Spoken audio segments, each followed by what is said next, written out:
folks, we are live here at SINE Die in Annapolis. What an amazing day. Shout out to Bellamy Genn Group for having NoPixAfterDark podcast here live and direct.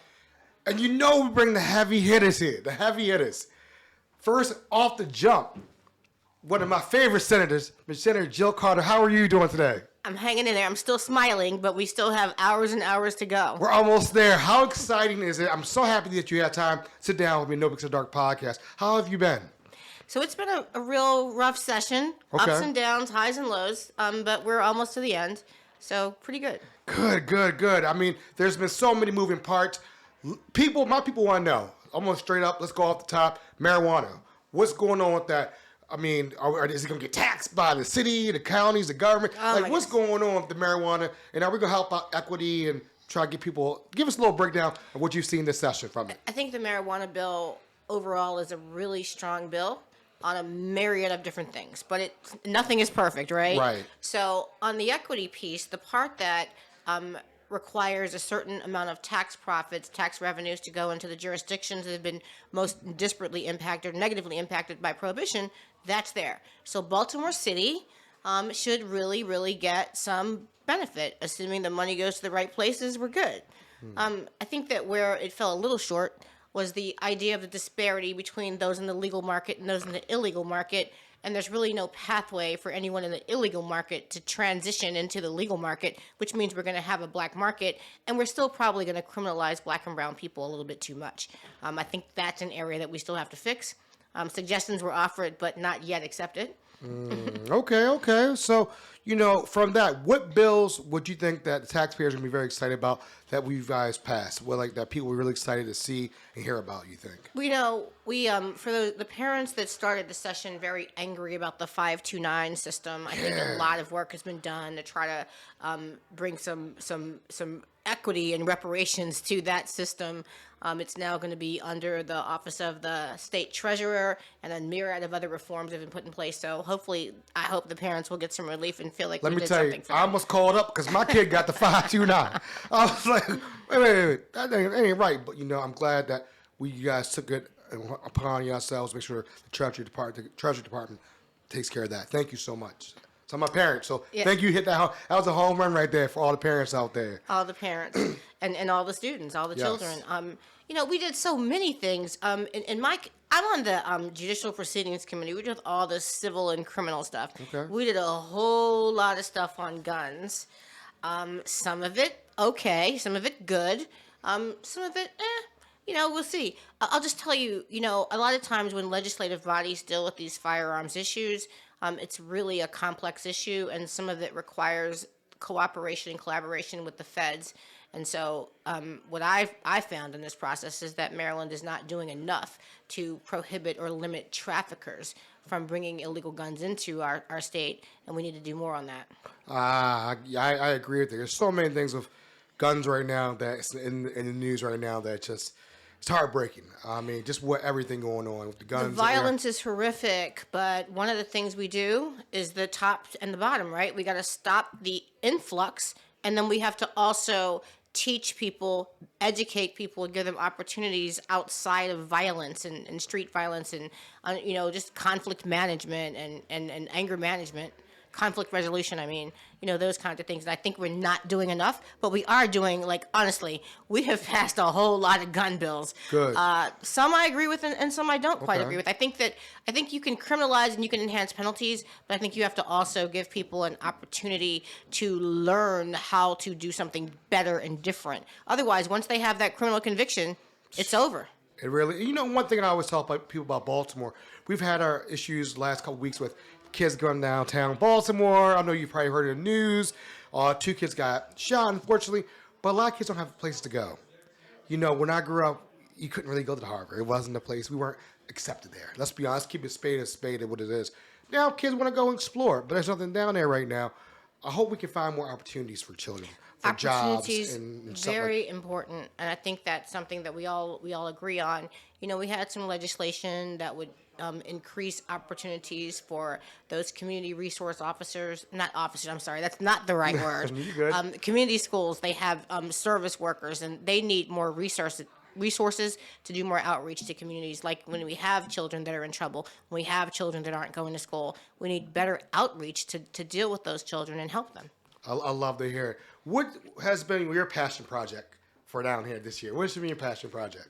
My passion project has been trying to ensure there's some type of equity in everything that we do. I love it. And we don't really have it. It's not been a priority of the body. And so I think we're still getting adjusted to the idea that we have to right some of the wrongs of the past. Maryland continues to be the #1 state for the incarceration rate for black men, meaning the highest rate of incarceration for black men in the country, including places like Louisiana, Mississippi, Alabama. So we have to figure out ways to fix that. And what I mean is that everybody's coming out, unless you're life without parole, everybody's coming out.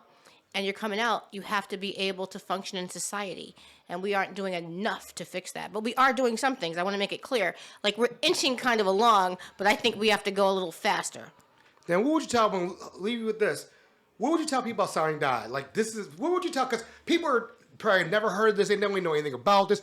What would you leave them with about this day? SINE DIE is the culmination of this 90 days on the Stairmaster or treadmill at level 80.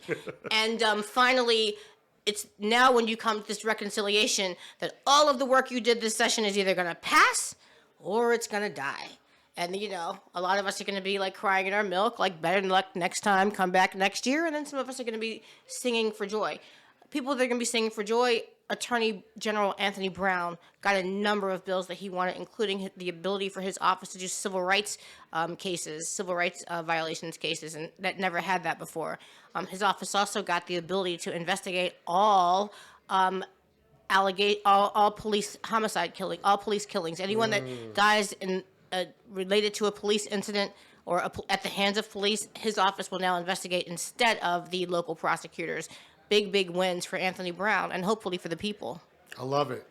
Anything last thing you want to say? Because I'm going to have you on the show. We're going to have you on the show. You heard from my lips, you will be on the show. We're going to do a full interview and sit down with you. Anything else you want to say to the folks? If I had one wish, what's that? It would be that people would watch our hearings and voting sessions and not listen to what the news tells you about it, because it's not always 100% true, if you know what I mean. Folks, you heard it here first. We'll be right back. Thank you so much, Senator Jill Carter. Appreciate you. Thank you. The NoPixAfterDark podcast is fueled by Zeke's Coffee. Have you tried their coffee yet? I'm telling you, there's something different about it. Maybe it's because they roast their beans in a fluid coffee roaster, which provides the most accurate roasting temperatures and made with love. You will just have to check it out for yourself and try their delicious food while you're at it. Open now for curbside service, online ordering, carry out, and they also do wholesale. Visit Zeke's Coffee at 4719 Hartford Road. Open Monday through Friday, 7 a.m. to 6 p.m. and Sunday, 8 to 5 p.m. Kitchen closes at 3 p.m. or visit Zeke'sCoffee.com and you too can be fueled by Zeke's.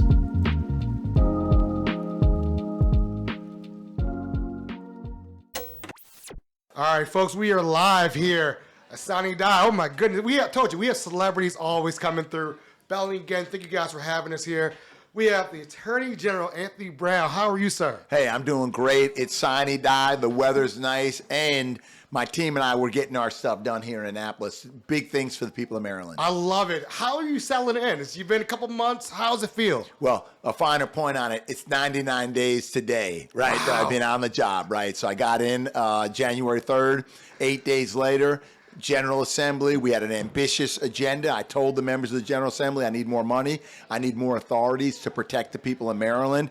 And you know what? 90 days later, at the end of the General Assembly, it looks like we're getting both more authorities and more resources to fight the good fight. Okay, so let's talk about that. I know people back in Baltimore, all across Maryland who watch the show. Tell us some things that you can really talk about that's how I've gone through that could really shine a better light on what's going on. Sure. Civil rights protection, right? Okay. In Maryland, the Attorney General, under current law, does not have the authority to enforce federal or state civil rights laws. So whether you're talking about redlining in housing, whether you're talking about discrimination in the workplace or in the marketplace, there are ways that you can seek relief in Maryland, but not with the Attorney General. 21 other states in the District of Columbia, their Attorney General can step in on behalf of their residents and say, no, we don't tolerate certain discriminatory practices. We protect groups of people. I now have that authority in Maryland. I got it this session. I love it. So we're really excited about it. We got some resources to go with that to fund lawyers and investigators to look in those allegations of discrimination.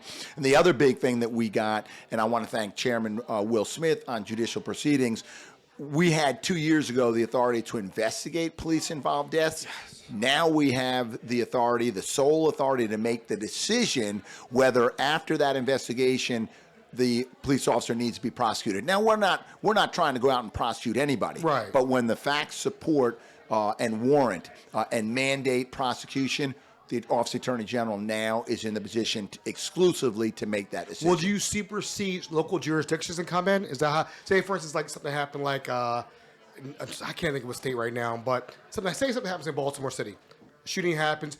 Would you supersede the Ivan Bates, and would you take over the case? If it's a police involved, yes. Okay. Right now, I supersede, if you will, when it comes to the investigation, but then I do a report and I turn it over to the state's attorney. They make the decision whether or not to prosecute.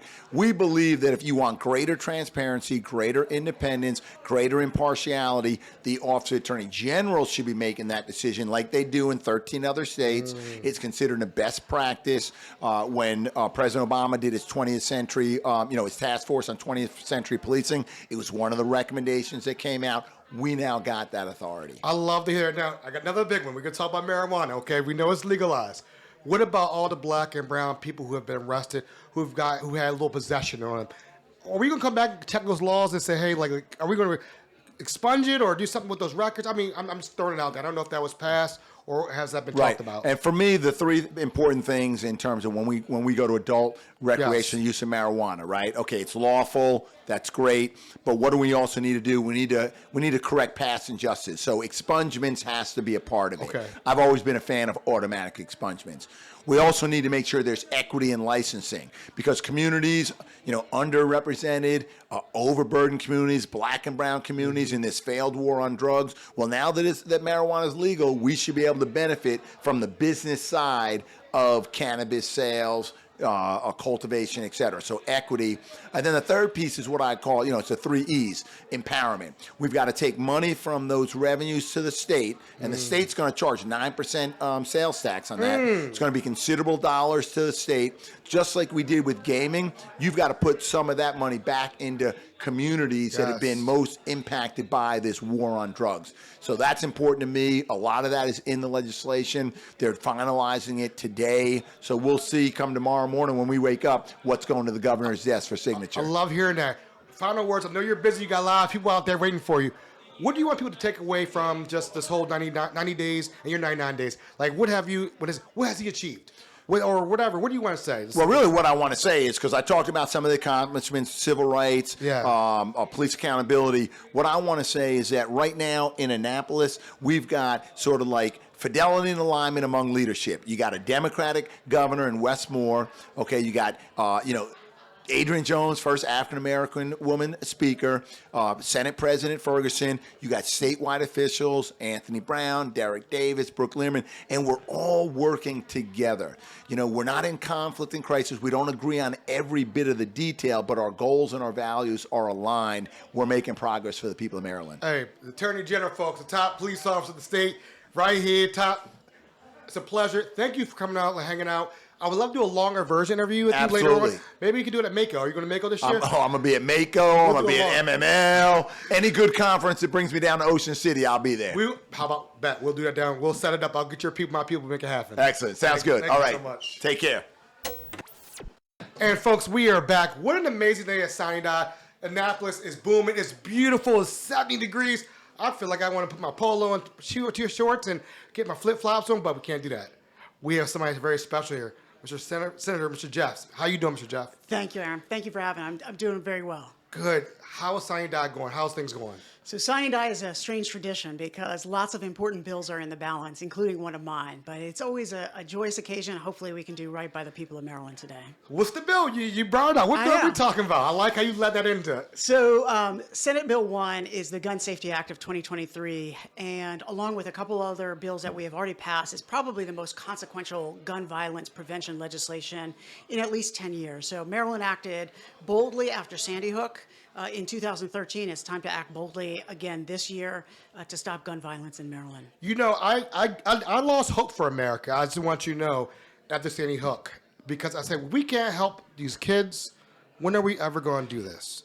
And I hope in Maryland we really get that. Hopefully we can lead the nation. I hope so and too. do the right thing by certain things. Because I see what's happening in Nashville right now with all That's all right. that. And so I'm like, come on, what are we doing here? Let's do right by the kids. No, that's exactly right. And to be honest, you're not the first person to tell me that. Folks got really down after Sandy Hook and really worried about the intractability of that problem. And of course, we've seen in Nashville and today, I think in Louisville, Kentucky, that the problem of gun violence continues. But that's not an excuse for inaction. In fact, it's a call to action. And we've responded to that call here in Maryland. We've got 12 more hours before SINE Die is called, and we're going to pass Senate Bill 1 in that time. Ooh, well, I'm looking at the clock right now. we're tight against the clock, but we really appreciate you taking time to come and talk with us a little bit about everything. Thank you. Because you're the head of the Judiciary Committee, right? You're the head? Yeah, so I'm the vice chair of the Judicial Proceedings Committee. That's okay. In the Senate, it's called something weird. But it's really a proud place for me. We've been able to, under the leadership of Chairman Will Smith and President Bill Ferguson, pass some deeply consequential legislation this year, not just on guns, but also on cannabis legalization and tons of other issues where the people of Maryland are really going to benefit. Hey, what do you hope to tell people about SINE Die? A lot of people in Baltimore never heard of it. They never know anything about it. What do you hope to tell people about that? Well, and what you've done? I know you talk about we're about to close to the finish line. That's right. So what do you want to hope? Here's to say? what I want people to know about the Maryland legislature. It affects their daily lives. Right. So Baltimore, not so far from Capitol Hill, and lots of folks are looking at the federal government. But here in the state, even as the federal government is paralyzed on a lot of issues, Maryland is making progress. And that's because of the incredible legislators that I serve with each and every day. I love it. Thank you so much. Thank we you, don't want to Aaron. hold you up and knocking your day. Thank you so much. When you give to United Way, your gift could be the first spark of something bigger. It can help provide nutritious food for a family in need. Because eating healthy shouldn't be a luxury. It can help someone with housing challenges and be a catalyst for a new beginning. Because a safe space to call home is the foundation for building a better future.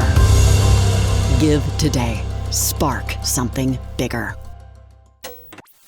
Folks, what an amazing day it's been out in Annapolis, 70 degrees. I'm about to put my flip-flops on in a minute, but we can't do that because we got some heavy hitters in here. You know when I get this guy on the show. He's been a fan favorite on the show.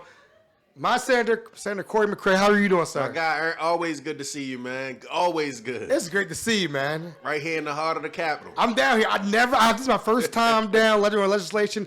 It's beautiful, man. How you feeling today? Man, like, it's SINE Die right now. It's the last day of session. I feel like I've gotten a lot done. Just waiting for the last few hours to roll down.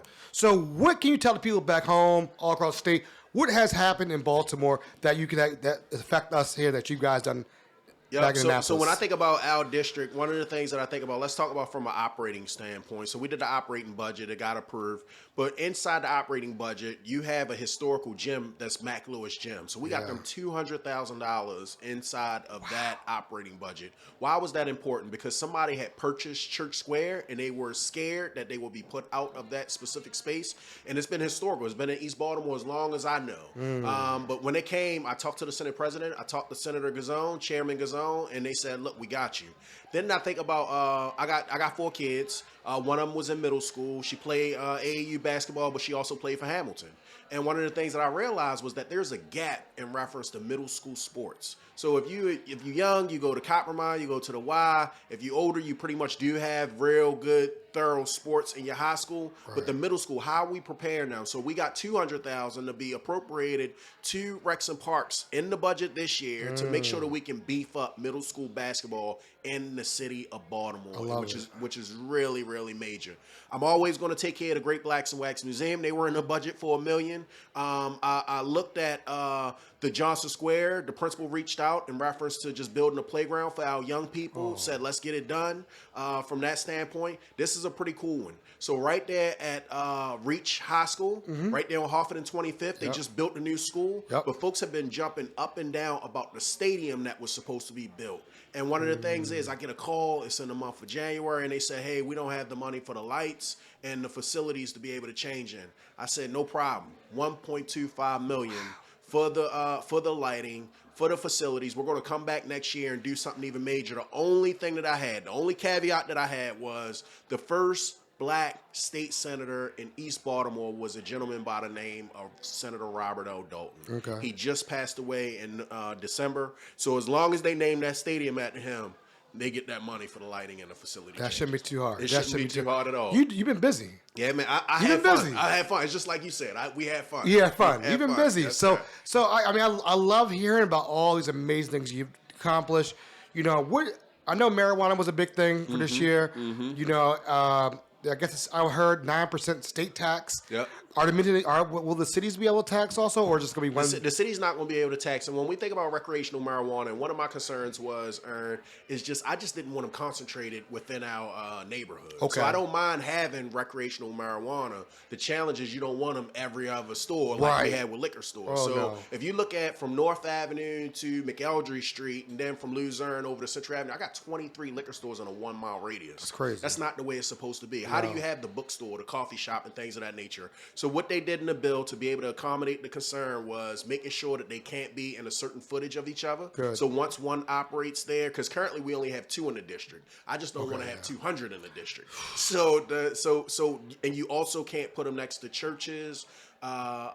Schools probably too. Schools is another one, and then our daycare. So if it's a licensed daycare, it also can't go adjacent. It was certain square footage away from that, and that was like the main concern. I don't have a problem with it, but I do have a problem with the concentration. I just didn't want to see. One of them down in Mount Vernon was a great partner to have. The challenge was the one on Bel Air Road wasn't such a great partner to have, and I always got calls from the constituents because you got to remember a lot of our neighborhoods are like residential commercial, so them folks wasn't used to that level of traffic or lines outside for a business outside of their neighborhood, and like they don't know who the ATC is or the Alcohol Tobacco Committee. Right. They know who their councilperson is, and they know who their delegate and their senator is, and that's who they're going to be calling. That's what I remind them of. Gotcha. So what bill you got passed still? Is there anything big that's coming up tonight? We got a lot done, but like I think the Garvey bill is a transportation bill, being able to make sure that we can have funding for things like the Red Line, Southern Maryland Rapid Transit. Man. Senate Bill 24, I worked with Mark Corman on it. That was major,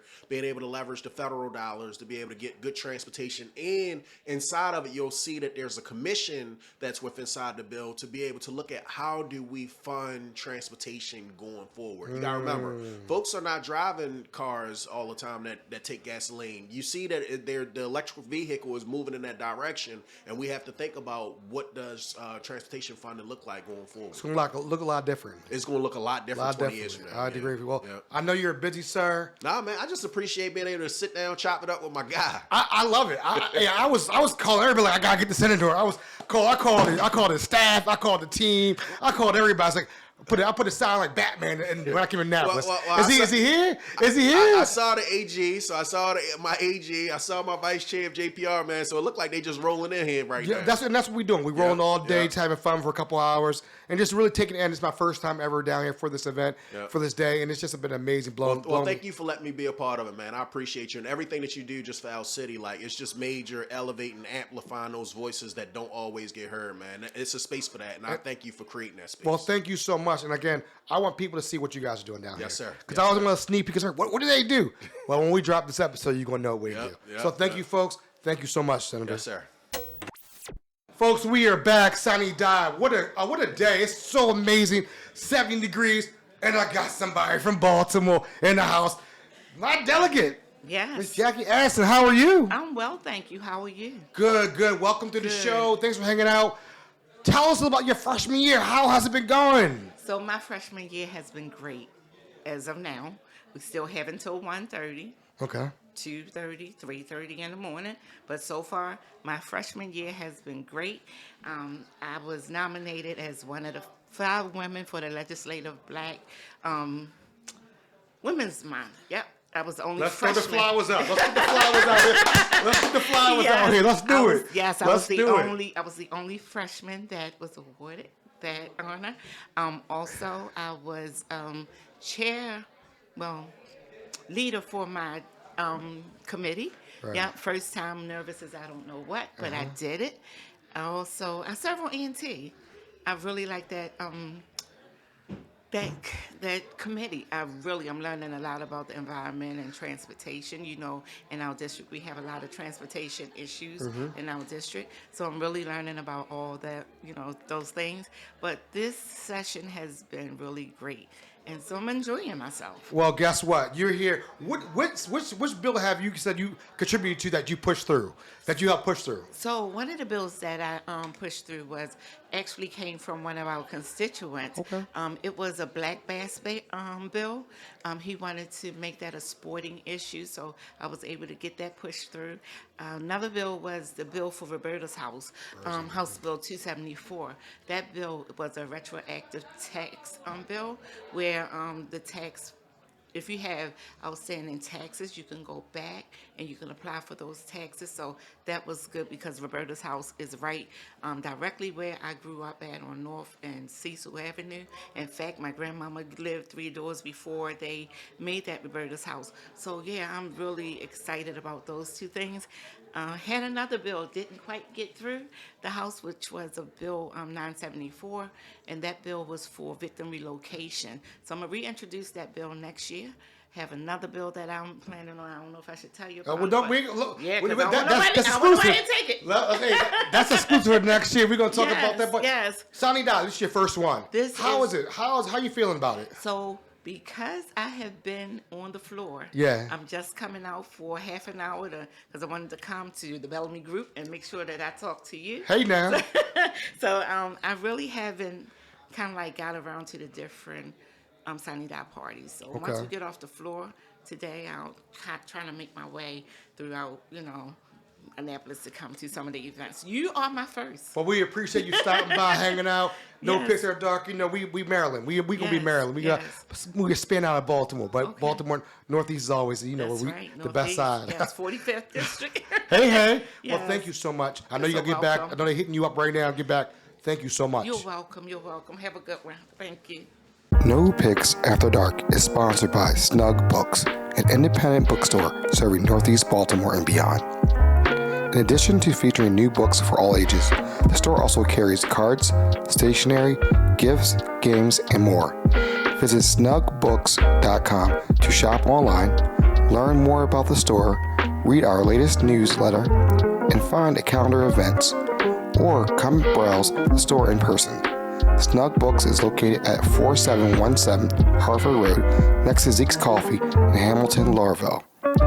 There is free parking behind the store, and opening hours are Tuesday through Sunday, 10 a.m. to 6 p.m.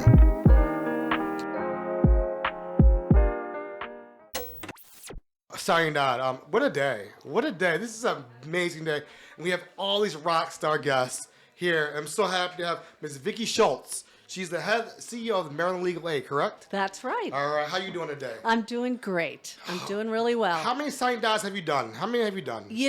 I've done a lot, but this is my first SINE DIE as the executive director at Maryland Legal Aid. Is it a little bit different now being It executive? is. Tell me the difference. It's a little bit different, I think, in the sense that I feel the urgency. I really feel the urgency of the issues that we confront. For people who live in poverty in Maryland, their issues are pressing and urgent. So that's how I feel it differently. I love this because I really believe in helping those who need help, like as far as the options. I know at Enoch Pratt, they do things where they help legal aid and help out with people with expungement or things on their record, which is amazing. That's right. And that's a beautiful thing. So what can you say, hey, you've helped that during this whole session that you worked with? We partner with Enoch Pratt and other librarians all over the state because we represent Marylanders in every corner of the state, all over. And what we do is we help them with the legal representation. So our colleagues, those librarians, they help people get to us so that they can work out their legal problems and really get a fresh start, whether it's expunging a criminal record or facing eviction and overcoming that so they can stay in their homes, or getting life-saving benefits that they need so they can feed their families or get veterans benefits or unemployment. Those are all kind of the critical issues that we face every single day. I love hearing it. But I love hearing about that you guys, there's people out there, and people may not know about it and whatnot, and may have a loved one or somebody that's trying to, hey, we need some help. We need some help. Is it hard to get through? Is it like an email away? Is it a tweet away to get to you guys? No, it's easy to find us. You can find us online at mdlab.org. You can find us by phone. We have centralized intake. You can call one number to get to us. Or you can just walk in one of our many offices. We've got 12 offices all around this state, and we are ready to meet folks where they live. We go out into communities. We do community lawyering, so we're out there doing expungements for folks and trying to help identify legal issues, because a lot of times people just don't even know. They don't know they've got a legal issue. They know they've got a problem, but they don't know they have a legal issue and maybe a defense, a way to be able to solve that problem in a way that's going to work out well for them and their families. Now, I've known that they talked about how possibly that they're going to try to do expungement when marijuana becomes recreational. Yes. Is that something you guys will be helping out or has to reach out? Because a lot of people are like, I don't have money for a lawyer. Yeah. I don't know how do I do that? Only people who have money can get this done. What do you say to those people who say that? Come see us. Okay. Come see us. It is true that we represent people who are income eligible. So you do have to go through a little screening to get to us. But by and large, we can help you. We can give you information. We do that kind of work. When you come to Maryland Legal Aid, if you qualify for our services, you don't pay. We're free legal services. That's why I'm down here in the legislature, because part of the way we're supported is by the state. We are publicly funded, public interest lawyers, and we're here to help people with their civil legal needs. So we want you to come forward, come find us. We'll try and find you too, but there's help available. So if you've got a problem, you should not hesitate to reach out to us. I love and this. we're doing expungements. We just got a grant to do expungements. We're going to be doing some big clinics. We're going to be educating community advocates about the new law and their rights. So we're going to be all over this state trying to help people get that fresh start that the law intended. Please let me know how NoPixAfterDark can highlight it and put more voices, put more ears out there to listen to what's going on. Because we would love to do that. And that's what it's about, community and helping out people and getting the word out, getting positive change for people. So that's what, again, the voices unheard. That's really what the podcast is really focuses on. Absolutely. So, we are unwinding a lot of bad policies, frankly. Great. The failed drug wars, the cannabis prohibition. It really impacted the clients that we serve, our client communities. And so our job is to help people do away with that, unwind those collateral problems that they've resulted from being over-policed and underinvested. So thank that's you why so we're much, there. Ms. Vicki Schultz. All right. Appreciate it. Thank you so much. A pleasure. Folks, what an amazing SINE DIE. This has been an amazing day. And we've had so many amazing people. And I got people who live in the 45th district who are here today. So we have Miss Natasha Dartigue. Dartigue, correct. She is the state public defender. Yes. How are you doing today? I am doing well. It's a great day. Excited to be here. Thank you for having me. Oh, I love it. This has been an amazing day. My first SINE DIE, yours first one also. Yes. What do you think? What do you think about all this? It's been a whole lot. I remember from day one, and it's been a quick and amazing 90 days. I'm kind of glad it's over, but but it's been good. It's been a good experience. This has been an amazing experience for me. What have you learned from just this 90 plus days of just legislation? Like, is it hard to get a lot of bills through or stuff like that? Or what have you seen on your end? Gosh, it's definitely been a learning process for me. It's been the first time that I have been totally immersed from beginning to end. I've learned a great deal about the whole legislative process that I did not know. Taking some lessons that I'm going to really think about and come back stronger next session as to how we move things forward. From my perspective, I represent the disenfranchised and marginalized communities, and that's often a hard community to speak up for, and it's no different in the legislature. Nice. Well, so what have you seen like this year? Like, state public defender, when people think about that, Why would you want to be in it? Why would you want to do that? Something like that. Tell us why. Oh my gosh, because it's what I often say, it's God's work. We represent the people, those who often are not heard, not paid attention to, just have a hard start in life. The marginalized communities, those who are disenfranchised, and we amplify their voices. I often say that they have a voice, but because of their circumstances, they're not often heard. I love that. And that's what the thing about my podcast is the voices of the unheard. We try to tell these stories all throughout Maryland.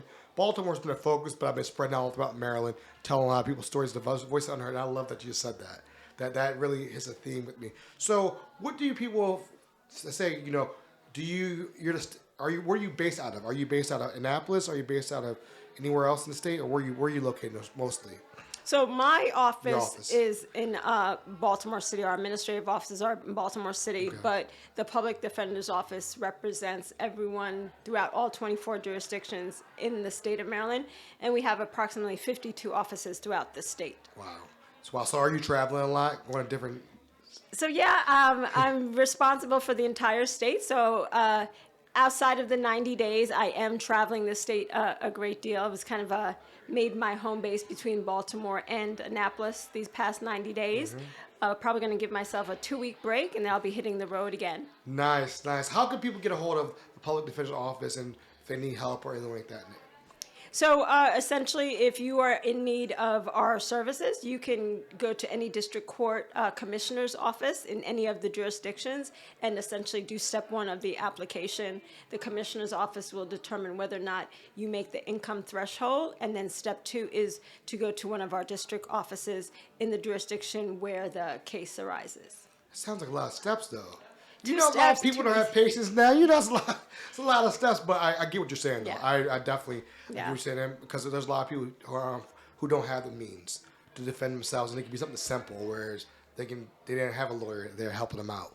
So we really appreciate that. Anybody can look up online and find you guys on the website, anything like that? You have a website? Yes, you can just type in Maryland Office of the Public Defender, and you will get our website, and on the website it also tells you how to apply. I love it. You made my day. Hopefully we can do a longer interview where it's a long format and really get into like the stories and talk about how you got to where you are. And we'll talk about it a little bit later off camera and figure it out. So thank you so much. Absolutely. A pleasure. Thank you. Pleasure.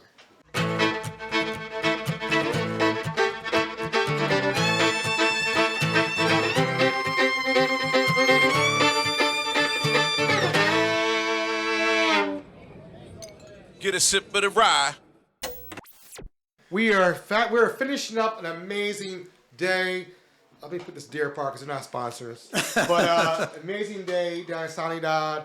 I want to first thank just amazing. Thank my camera guy, director, Paul, they're doing this thing. I would like to thank Bellamy again for your group just making this happen. And we're going to close it out. Yeah. With Mr. Lorenzo. Bellamy, how are you? I'm doing well, Aaron. Thank you. How are you doing? Thank you for having me down, the team come down today on SINE Die. We've never been here a day of our lives. Wow. To check this out. It's 80 degrees. You must have made the weather change. Must have made it 80 degrees. Beautiful day. It's sunny out here, man. It's because you were coming. That's why. Nah. Yeah. I mean, when I mean folks, it was packed. Yeah. When I mean it was so packed, you couldn't even walk around. And that's a sign just people coming and check you guys out, see what you have going on. So, further ado, people might want to know, who are you? What is your group? Tell us a little bit about you guys. So, thank you, Aaron. So, I'm Lorenzo Bellamy, and I'm the managing partner and founder of the Bellamy Genn Group. And we are a government relations firm based here in Annapolis. We formed in 2017. I used to be at another lobby firm, left that firm, and formed this one. And so what are we in? Our 6th year now, I think, is what we've been doing. And so we do legislative representation, government advocacy here at the state of Maryland, every county, city of Baltimore, and also Washington, D.C. with the mayor's office and city council. And we dabble a little bit in federal work as well. Okay. So we represent clients before the Maryland General Assembly. We do a little bit of procurement work. If they're trying to get budget language or bills killed or bills passed, we are a government relations firm that makes that happen for them. Nice. And I mean, again, you guys have been world-class, top of the line hospitality for us, and it's been amazing to see why your clients love working with you guys. So what kind of things you can tell about this past session that you have helped push you over the finish line? Well, we are hoping that we can get one particular bill over the finish line. It's the Senate Bill 1 and House Bill 824. The House bill has moved and has passed, but the Senate Bill 1, has not yet passed completely. And this is a bill basically to, it's a gun safety legislation that's as a result of the Bruin case, the Supreme Court Bruin case about wear and carry permits, where you're allowed to carry and wear your firearm. This bill addresses sensitive places and the licensing procedure of how you and Marylanders can wear and carry their guns, their firearms on private property, public spaces, while they're driving, et cetera, et cetera. So this has been a priority for one of my clients, Every Town for Gun Safety. And it is, we are now, on SINE DIE at almost 5 o'clock. We have until midnight to get this bill out. 7 hours, man. Yeah. Which could be a lifetime, but people will use certain tactics to delay. They'll try to filibuster and do the things to delay the vote. We know that those are the tricks of the trade, and no disrespect. That's what people do, and it's fine. But we just are like, look, it's 7 hours, so we're close. Let's close. Like the song Journey says, the final countdown. Yes, it is. So, any other bills that you helped out? Yeah, we've been working. We represent Maryland Legal Aid, and so we've gotten some of their legislation passed. We represent Kaiser Permanente, and just been watching sort of the issues on the medical side. We've gotten a lot of budget language for our clients. We represent Living Classrooms Foundation and the library, the Pratt Library, and the Arc of Central Chesapeake. We've been able to, my colleague is walking by, helped with getting significant budget language. So we've gotten overall, I want to say almost $5 million for our clients during this budget cycle. We gotta give it up. We gotta give it up. That's a beautiful thing. Yeah. People are probably looking outside in when they watch this and say, this whole thing of SINE DIE, like it's a big thing. It's my first time being here. Yeah. I'm blown away by meeting so many great people today. Yeah. Legislators from the Senate to the House, and just people who are doing a great thing. What would you say, how, as far as people looking in, what good are you doing for the people involved, other city of Maryland? What positive things are you helping for people in the city of Maryland? I know you say you work with certain different things, but just well, the gun safety thing I think is going to be big for citizens of Maryland. I think there is a bill, so I rep the cannabis legislation. Okay. So that's passed or passing, or it has passed or will pass. Basically making cannabis legal July 1. Right. We represent the Prince George's County Council, and they've been very interested in knowing what's going to happen with this cannabis legislation once it becomes legal. Where they're going to be able to locate dispensaries in the county. We want to make sure that there's no oversaturation. We want to make sure that it's done right. So I've been working with the county council, working with legislators to just make sure that we get amendments on the bill that will protect the residents and citizens of Prince George's County.